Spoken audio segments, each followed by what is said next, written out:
All right, Jesse Waters, nice to see you again. Thank you very much. Thanks for having me. We're in my world now. Did I do that correctly? Well executed. All right, we're here at the High School Leadership Summit. So you keep coming back to these TPUSA events. What brings you back? What's the message that you want the kids to walk away with?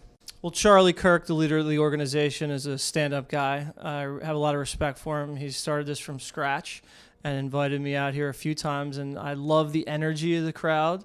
The crowd definitely is here to have fun and to listen and to be inspired.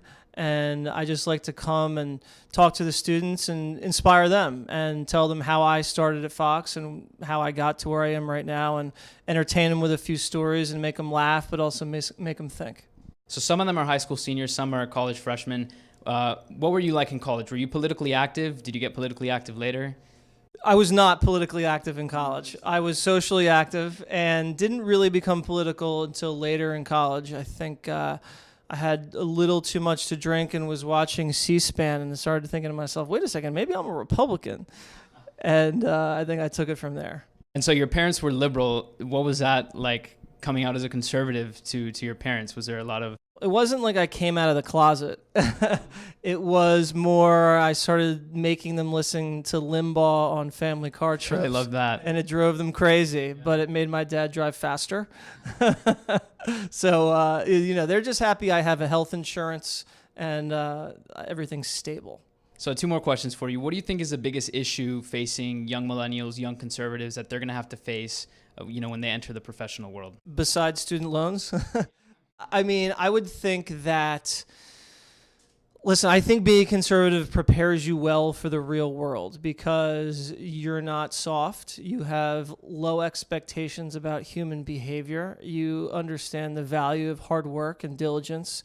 And you understand the fact that life is not just going to be handed to you on a silver platter. So as long as you understand those things and you work really hard, you'll do really well in life if you do what you love. And then lastly, in terms of a political issue that you think maybe young conservatives should care about the most, something that maybe they don't pay attention to, but this is going to affect them a lot, that maybe they should start looking at more closely in terms of politics. Is it immigration? Is it maybe free speech that they need to maybe be a little more active on? I mean, I think political correctness can be really detrimental because it shuts down different ideas. And you're going to see a lot of that when these high school kids go to college. They're going to be confronted with that. When they say something, it's going to be deemed politically incorrect and offensive.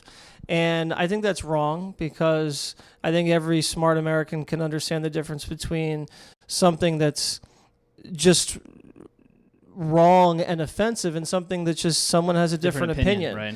And that, but also immigration, because immigration's changing the country a lot. It's driving down wages, and some of these cities are not what they used to be.